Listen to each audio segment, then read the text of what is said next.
People come from all over the world to do research here at the department. We were identified as having the third largest government-owned genealogical collection in New York State. People come from far and wide. They've come from as far away as Australia, England.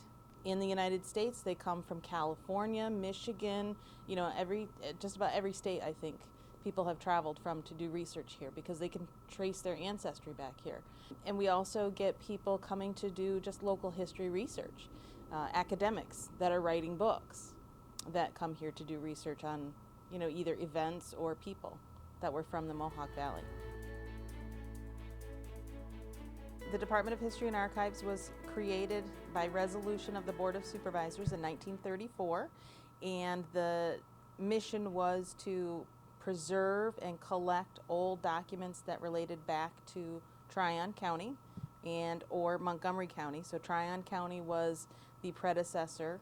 It was the original name of Montgomery County starting in 1772, and then Montgomery County was renamed in 1784. When the department first started in 1934, Ed Sheehan, who was the archivist at the time, his mission was to collect records that dated back to Tryon County and Montgomery County in its early days. And he went out, he had a WPA project, Works Progress Administration project, and he went out and procured copies of all of these records. And the department also has original court records that date back to Tryon County.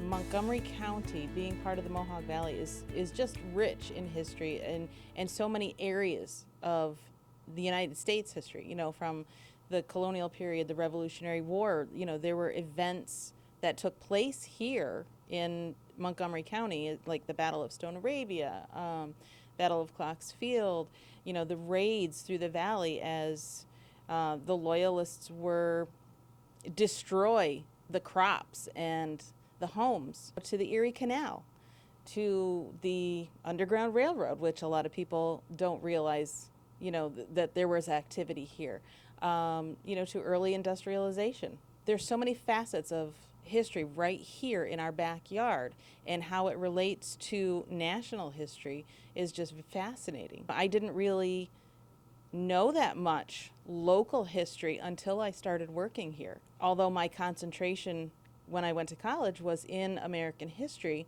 it was more on the national level. And since I've been working here in the department and learning about what has transpired here, it's made me even more fascinated with how it relates to our national history. Things happen right here in our backyard, and people don't realize it.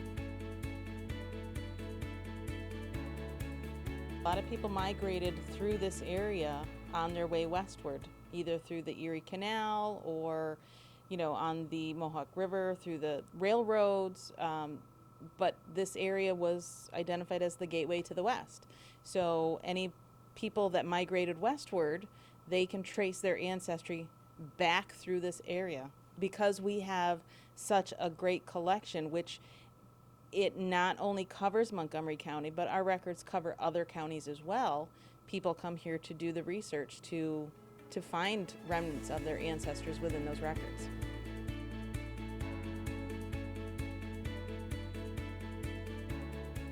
Mostly on a routine basis would be the genealogical research. The people are doing family genealogy. But a lot of people are coming in, they want to research their homes. They want to research property. We get the media. We had a big event not that long ago. It was the anniversary of the Schoharie Thruway collapse. So we have a collection of records pertaining to that. So we had, a lot of interest. We also had recently an inquiry from someone overseas whose father had actually worked for Montgomery County back in the 60s in it was like the Cornell Cooperative Extension, and he had done some radio broadcasts. So she's writing a book about his career. So she contacted us, and we had to go back through, some records to find newsletters that he had put together.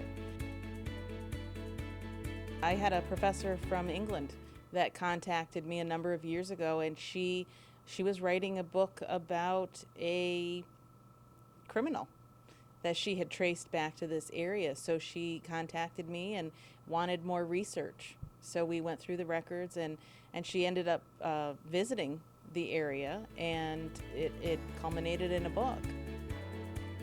When I was going through a collection of Fonda family papers in our collection, and I was digitizing those and looking through them to, give them some kind of an identification, I came across a letter dated October of 1774, and the correspondent was talking about the Boston Tea Party. And I thought, wow, this is pretty extraordinary. And I contacted a colleague, and yeah, he said, wow, this is pretty interesting that a local guy is writing about events that transpired over in Boston just, less than a year later, and it's here in our collection. So a few years ago, my husband had gotten into my car because we were going somewhere, and I had borrowed a document from another repository, and it was an original 1772 letter.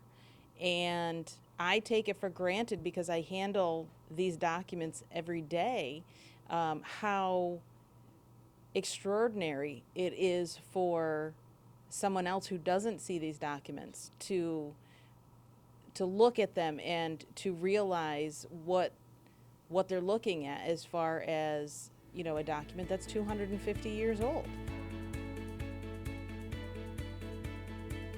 It's our job to preserve that history and to make it accessible to our researchers and to anyone who wants to find out more about their ancestors, the local history for the towns and villages in Montgomery County, just various events that have happened here.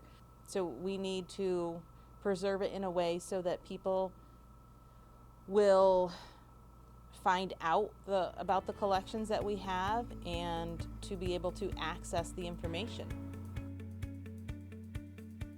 Over the last 70 plus years, we have continued that mission to collect records that relate to Tryon and or Montgomery counties. That's our mission.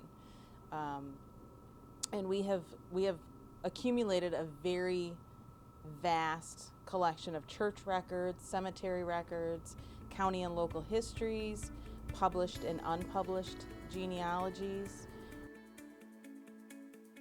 We're also the records management agency for the county, and we have gotten grants to digitize some records. We've gotten grants to microfilm some permanent records like assessment rolls. We just want to be able to make things accessible for the public. We've been able to preserve them for the last couple hundred years, 250 years. We want to make sure that they're available for the next 250 plus years.